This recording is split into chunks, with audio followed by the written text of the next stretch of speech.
जन्नत के बागात मिले तो चर लिया करो। साहबा ने अर्ज किया, या रसूल अल्लाह, ये जन्नत के बागात क्या हैं?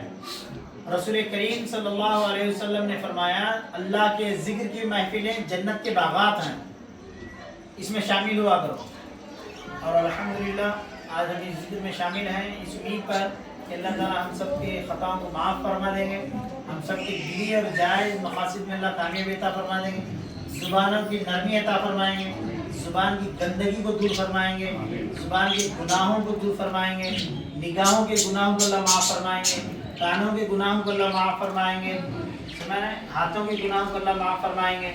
जिस तरह गुस्ल करने से बदन पाक साफ हो जाता है, इसी तरह बार बार ज़िक्र इलाही करते रहने से दिल और दिमाग पाक और साफ हो जाता, पूरा बदन गंदगी से गुनाहों से पाक हो जाता।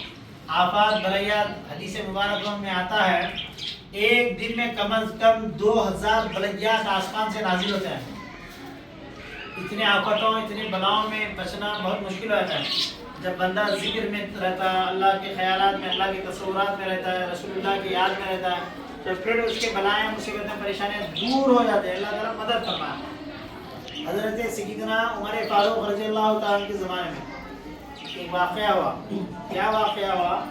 एक आदमी तंबूरा बजाता था, म्यूज़िक बजाता था, तो उसकी आवाज़ भी अच्छी थी, लोग उससे कुछ पैसे देते रहते और वो अपना गुजारा करता। अब बूढ़ा हो गया तो उसके हाथों में से कुव्वत भी चलेगी बजाने की, और ज़ुबान में जो उसकी नरमी और आवाज़ में मिठास थी वो भी ख़त्म हो गई। चुनांचे रोज़गार वगैरह उससे सब ख़त्म हो गए। जन्नतुल बकी में जाके बैठ के रोने लगा, या अल्लाह, मैं जवान था और मेहनत करता था, लोग मुझे कुछ तो कुछ देते थे, खाने पीने के लिए पैसे देते थे। अब मैं बूढ़ा और कमज़ोर हो गया हूँ मौला, भूखा हो गया हूँ, भूखा हो गया मौला, तो मेरी मदद फरमा। भूख से निढाल होकर जन्नतुल बकी में रो के अल्लाह पाक की बारगाह में दुआ करा। हज़रत सय्यदना उमर फारूक रज़ियल्लाहु ताला मस्जिद नबी में सोए हुए थे, लेटे हुए थे। वहाँ उनके कानों में गैब से आवाज़ आई, मेरा एक बंदा जन्नतुल बकी में भूखा बैठा, उसके खाने का इंतज़ाम करो। सुभान अल्लाह, सुभान अल्लाह। हज़रत उमर मस्जिद से उठे और जन्नतुल बकी में चले गए।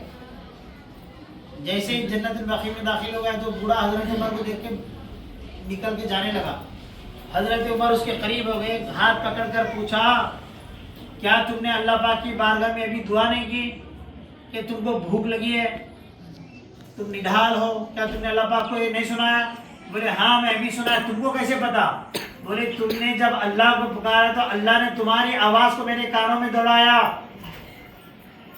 वो बूढ़ा परेशान हाल होकर खुदा की बारगाह में अर्ज करने लगा, मौला, सारी जिंदगी तेरी नाफरमानी करता रहा, जुबान को गंदी रखा, आंखों को गुनाह में रखा, हाथों को गुनाह में रखा। मौला, एक मर्तबा तुझे सच्चे दिल से मैंने पुकारा तो तू मेरी मदद के वास्ते उमर को भेजा, तू मेरी मदद के वास्ते उमर को भेजा, तू मेरी मदद के वास्ते उमर को भेजा। बोलता और रोता था, बोलता और रोता था। हज़रत उमर उसके लिए भी खाने का इंतजाम कर रहे हैं। वो रो के खुदा की बारगाह में गिड़गिड़ाने लगा और वहीं जन्नतुल बकी में उसका इंतकाल हो गया। देखो, उमर का हिस्सा हमारा कौन सा है नहीं देखना।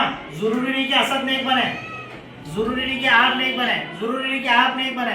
अल्लाह पाक नेकियों का दरवाजा कब खोलता पता नहीं, आखिरी सांसों तक उसको पुकारते रहना।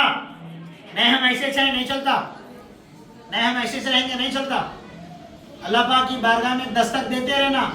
वो बूढ़ा का इंतकाल हो गया है तो नसीब देख लो, था गुनहगार, था आम आदमी, जब इंतकाल हो गया तो उसकी दुआ को अल्लाह ने ऐसे कबूल फरमाया। हजरत उमर जिनके साये से शैतान डरता, खलीफा दुआम जिनके मुतालिक रसूलुल्लाह फरमाया मेरे बाद कोई नबी होता तो वो उमर होते। इतने बड़े बुजुर्ग, इतने बड़े वक्त के खलीफा, उनके हाथों से गुस्ल दिया गया और उनके हाथों से कब्र में उतारा गया। हम क्या हैं, हम क्या गुनाह करें, हम किस अंदाज से जिंदगी गुजारे, ये नहीं देखना। रहमत खुदा हमेशा बहाना ढूंढती है कि बंदा कब मेरे करीब आए, बंदा कब मेरे करीब आए, बंदा मेरे कब करीब आए। देखो, जिक्र की जब आदत हो जाएंगी तो हमको अल्लाह ताला की कुर्बत और अल्लाह ताला की नजदीकी नसीब हो जाती है। कुरान मजीद में सूरह तहा में अल्लाह करीम इरशाद फरमाते हैं, तो क्या فقولا له قولا لینا لعلہ یتذکر او یخشی فقولا له قولا لینا لعلہ یتذکر او یخشی. اللہ تعالیٰ حضرت موسیٰ سے فرماتے ہیں اے موسیٰ فرعون کے پاس جاؤ، اے موسیٰ فرعون کے پاس جاؤ، اس کو نرمی سے بات کرو. فقولا له قولا لینا لعلہ یتذکر او یخشی. کس سے نرمی سے بات کرنا ہے؟ بیٹے سے نہیں، بیوی سے نہیں، اپنے رشتہ دار سے نہیں، اس سے جو اللہ رسول کا دشمن ہے. فقولا له قولا لینا لعلہ یتذکر او یخشی. حضرت امام غزالی رحمۃ اللہ علیہ فرماتے ہیں دیکھو خدا کیا ہے، دشمن سے دشمن ترین جو خدا کا دعویٰ کر بیٹھا 12,000 بچوں کا قاتل،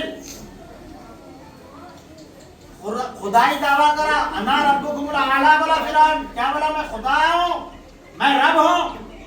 حضرت موسیٰ اللہ کی دعوت دینے کے لیے گئے، دین کی دعوت دینے کے لیے گئے تو فرعون کو غصہ آیا اور بولا اے حامان تو میرے لیے اونچی عمارت بنا، میں اس میں چڑھ کر دیکھ تو موسیٰ کا رب کہاں جھانک کر دیکھتا ہوں. مذاق اڑانے لگا، اللہ کا مذاق اڑا رہا، رسول کا مذاق اڑا رہا. پھر رسول کو ختم کرنے کے لیے جادوگروں کو بلایا، جتنی تکلیفیں دے سکتا تھا سب دے دیا، مگر اس کے باوجود اللہ کریم نے ارشاد فرمایا فقولا له قولا لینا لعلہ یتذکر او یخشی.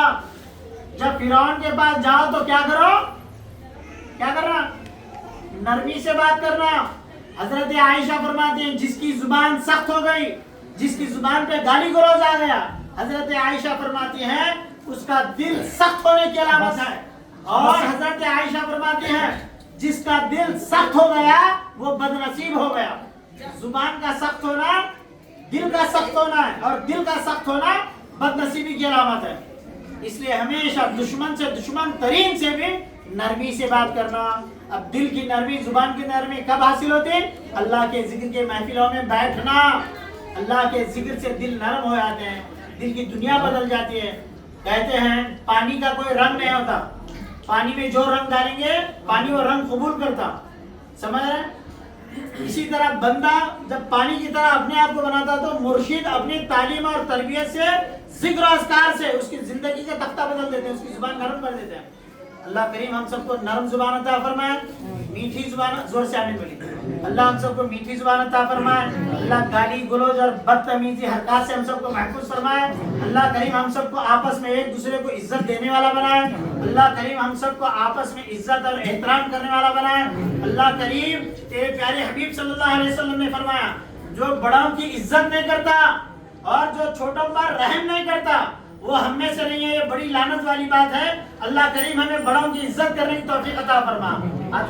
اللہ کریم ہم کو بڑوں کی عزت کرنے کی توفیق عطا فرما. مولا ہم کو بچوں پر رحم کرنے کی توفیق عطا فرما.